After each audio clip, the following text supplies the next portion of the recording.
Matter weak ఉన్నవారే publicity peaks లో చేరుకుంటారని Medarametla సభతో తేటతెల్లమైందని Telugu Desam party BCCL అధికార ప్రతినిధి గంజాం రాఘవేంద్ర ధ్వజమెత్తారు. మేదరమెట్లలో ఏర్పాటు చేసిన గ్రాఫిక్స్ సభతో జగన్ రెడ్డికి బొమ్మ 3Dలో కనిపించిందని ఎద్దేవా చేశారు. నెల్లూరు జిల్లా తెలుగుదేశం పార్టీ కార్యాలయంలో రాఘవేంద్ర మీడియా సమావేశం నిర్వహించారు. ఈ సందర్భంగా ఆయన మాట్లాడారు. తాను తిరిగి ముఖ్యమంత్రి కాకపోతే ప్రజలు బతకడమే కష్టమనేలా జగన్ రెడ్డి మాట్లాడడం హాస్యాస్పదంగా ఉందన్నారు. ప్రజల ధన, మాన, ప్రాణాలను హరించే జగన్ రెడ్డి ఈ విధంగా మాట్లాడుతుంటే అతని మానసిక స్థితి ఎంత దారుణంగా ఉందో అర్థమవుతుందని ఎద్దేవా చేశారు. 2024లో కూటమి అధికారంలోకి రావడం తథ్యమని, ఫేక్ సీఎంని, ఫేక్ పార్టీని రాష్ట్రం నుండి పారద్రోలడం ఖాయమని గంజం రాఘవేంద్ర సవాల్ చేశారు.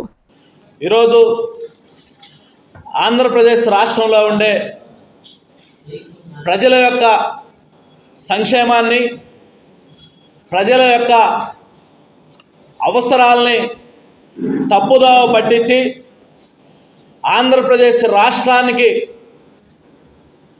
ఒక సైకోలాగా తయారయ్యి ఆంధ్ర ప్రజల సంక్షేమాన్ని పూర్తిగా గాలికి వదిలేసి ఈరోజు జగన్మోహన్ రెడ్డి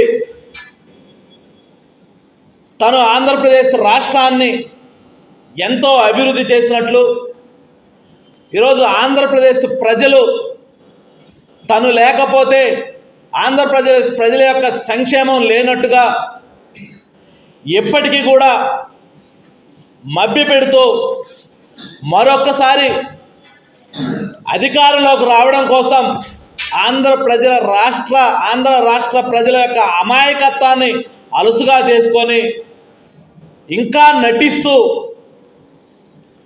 సిద్ధం అని ఒక సంకనాకిచ్చే సభలు పెట్టి ఈరోజు ఆంధ్రప్రదేశ్ రాష్ట్రం యొక్క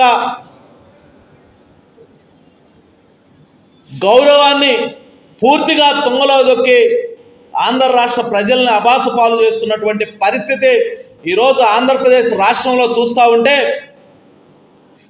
ప్రతి ఒక్క తెలుగు జాతీయుడు కూడా ఈరోజు సిగ్గుపడుతున్నటువంటి పరిస్థితి. ఈ రాష్ట్రంలో ఎందుకు పుట్టామరా మహానుభావుడా, ఇటువంటి దుర్మార్గుడిని ముఖ్యమంత్రిగా ఎందుకు చేసుకున్నామా అని చెప్పేసి ప్రతి ఒక్కరు కూడా ఈరోజు బాధపడుతున్నటువంటి పరిస్థితి చూస్తూ ఉన్నాం. ఎందుకంటే 2 రోజుల క్రితం ప్రస్తుత ముఖ్యమంత్రి అయినటువంటి జగన్మోహన్ రెడ్డి మేదరమెట్లలో సిద్ధం ముగింపు కార్యక్రమాన్ని చేపట్టి ఆ కార్యక్రమం వేదికగా సిద్ధం సభ సాక్షిగా తన ఓటమిని అంగీకరించి ప్రతిపక్షాల మీద విమర్శలు గుప్పించాడంటే అది అతని యొక్క పిరికితనం, అతనిలో ఉండే ఓటమిని క్లియర్గా ఆంధ్ర రాష్ట్ర ప్రజలు అర్థం చేసుకున్నారన్న విషయాన్ని ప్రతి ఒక్కరు కూడా గమనించాల్సిన పరిస్థితి. ఎందుకంటే ఆయన సిద్ధం సమావేశం ప్రవేశపెట్టాడు, కార్యక్రమం చేసుకుంటా ఉన్నాడు. ఆ కార్యక్రమంలో ఆయన చేసినటువంటి అభివృద్ధిని, అదేవిధంగా ఆయన చేశాడనే విషయాన్ని పూర్తిగా పక్కన పెట్టి మా జాతీయ పార్టీ అధ్యక్షులు నారా చంద్రబాబు నాయుడు గారి మీద, మా యువనేత నారా లోకేష్ గారి మీద, అదేవిధంగా మా మిత్రపక్షాలైనటువంటి జనసేన, బీజేపీల మీద విమర్శలు గుప్పించడం అంటే చాలా సిగ్గుసేటన్న విషయాన్ని కూడా ప్రతి ఒక్కరు గమనించాలి. మీరు కానీ మొన్న మేదరమెట్లో జరిగినటువంటి సమావేశాన్ని చూసినట్లయితే ఆ సమావేశంలో జగన్మోహన్ రెడ్డి మాట్లాడిన మాటలు విన్నట్లయితే ప్రతి ఒక్కరికి కూడా క్లియర్గా ఏమర్థమైందాయా అంటే జగన్మోహన్ రెడ్డి భయపడుతున్నాడు. 2024లో చంద్రబాబు నాయుడు గారు మళ్ళీ ముఖ్యమంత్రి కాబోతున్నాడు.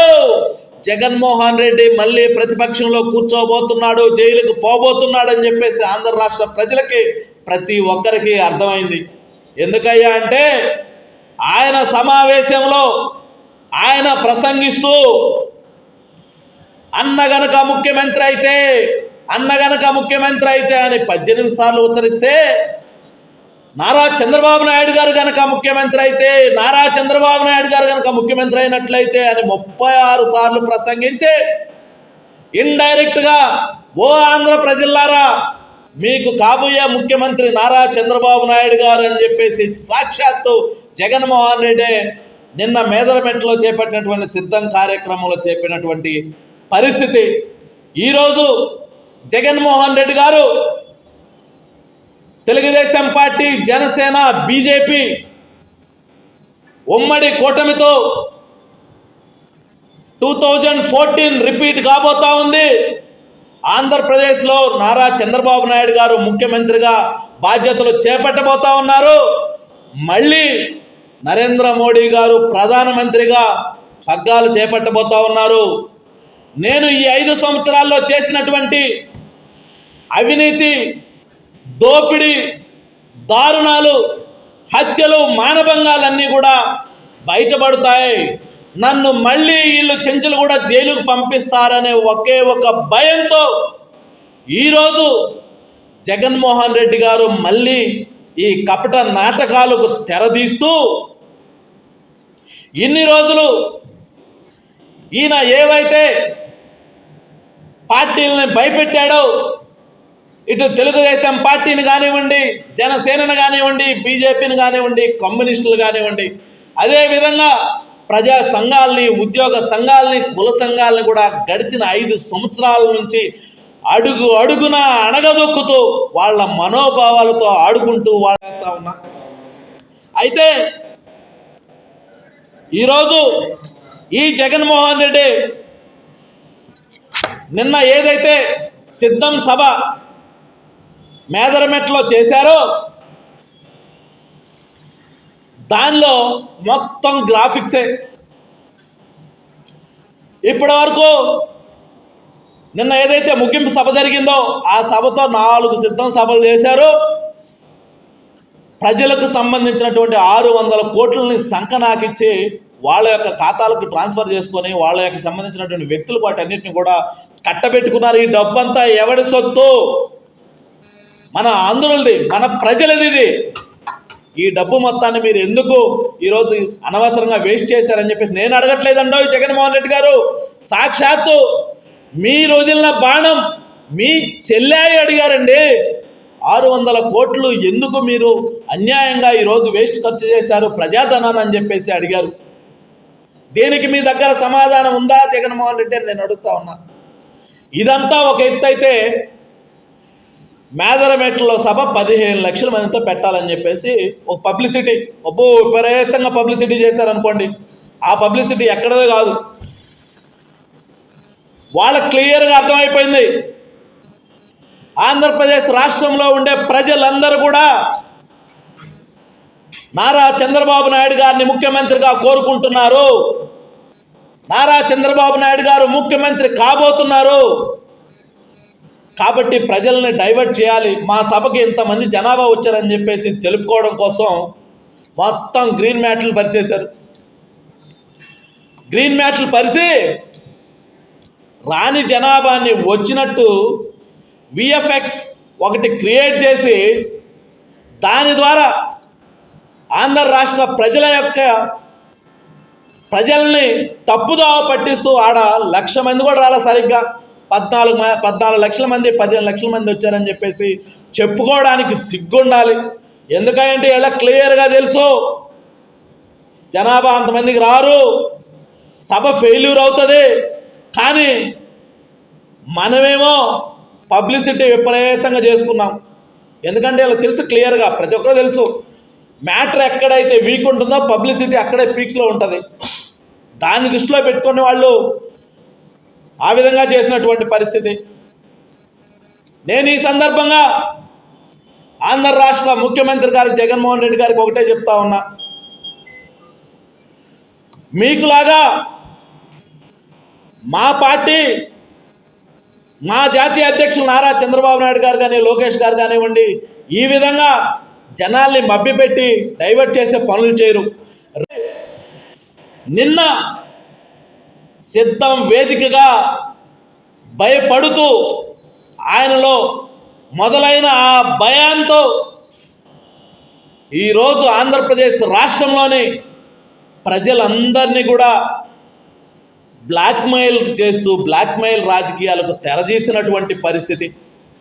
ఎందుకయ్యా అంటే నిన్న ఈయన మాట్లాడుతూ, సాక్షాత్తు ఈ రాష్ట్ర ముఖ్యమంత్రి మాట్లాడుతూ, నారా చంద్రబాబు నాయుడు గారు ముఖ్యమంత్రి అయితే మీ సంక్షేమ పథకాలు ఆపేస్తాడంట,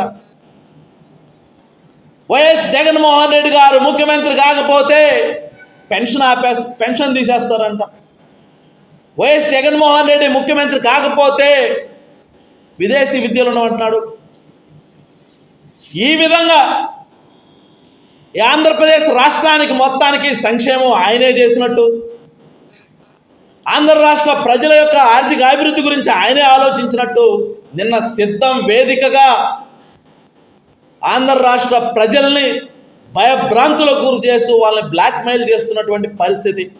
ఈ సందర్భంగా ఈ వైకాపా ప్రభుత్వాన్ని, ఈ రాష్ట్ర ముఖ్యమంత్రిని, ఈ రాష్ట్రంలో ఉన్నటువంటి మంత్రులను నేను ఒకటే అడుగుతా ఉన్నా, అయ్యా సంక్షేమం అనేది మీదేమన్నా పేటెంటా? సంక్షేమాన్ని మీరే ఏమైనా స్టార్ట్ చేశారా? ఆంధ్రప్రదేశ్ రాష్ట్రంలో మొట్టమొదటిసారిగా సంక్షేమాన్ని తీసుకొచ్చిన పార్టీ తెలుగుదేశం పార్టీ. ఆనాటి ముఖ్యమంత్రి వరిలో అన్న నందమూరి తారక రామారావు గారు మొట్టమొదటిసారిగా కూడు గూడు గుడ్డ అనే నినాదంతో ప్రతి పేదవాడు కూడా గుడిసెలో ఉండకూడదు, స్లాబుల కింద ఉండాలని చెప్పేసి పక్కా గృహాలు నిర్మించి ఆంధ్రప్రదేశ్ రాష్ట్రంలో సంక్షేమాన్ని మొదలు పెట్టింది తెలుగుదేశం పార్టీ. అదే సంక్షేమాన్ని కొనసాగింపు చేసుకుంటూ ఎన్ని ప్రభుత్వాలు మారినా గత ప్రభుత్వం చేసిన సంక్షేమ పథకాలను వదలకుండా వాటిని కంటిన్యూ చేస్తూ కొత్త సంక్షేమ పథకాలు తెచ్చారే తప్ప మీకులాగా 2019లో అధికారంలోకి రాగానే 130 సంక్షేమ పథకాలని పూర్తిగా రద్దు చేశారు. మళ్ళీ నిన్న మాట్లాడుతూ ఉన్నారు, 130 సార్లు బటన్ నొక్కాడంట, బటన్ నొక్కిన ప్రతిసారి ఒక సంక్షేమ పథకం పోయిందా అంటే నువ్వు బటన్ నొక్కిందల్లా ఎందుకు? సంక్షేమ పథకాలను ఎత్తేయడానికి. ఆంధ్రప్రదేశ్ రాష్ట్రంలో 2014 నుంచి 2019 వరకు ఏవైతే 130 సంక్షేమ పథకాలు ఉన్నాయో ఆ 130 సంక్షేమ పథకాలు ఈరోజు ఎటుపోయాయన్న విషయాన్ని ప్రతి ఒక్క ఆంధ్రుడు కూడా ఆలోచించాల్సిన అవసరం ఎంతైనా ఉంది. ఆంధ్ర రాష్ట్ర ప్రజల ఆత్మ గౌరవ సభ జరగబోతా ఉంది. జగన్మోహన్ రెడ్డి గారు, మీరు మీ మంత్రులు ప్రతి ఒక్కరూ రండి, ఆ సభను ఒక్కసారి వీక్షించండి.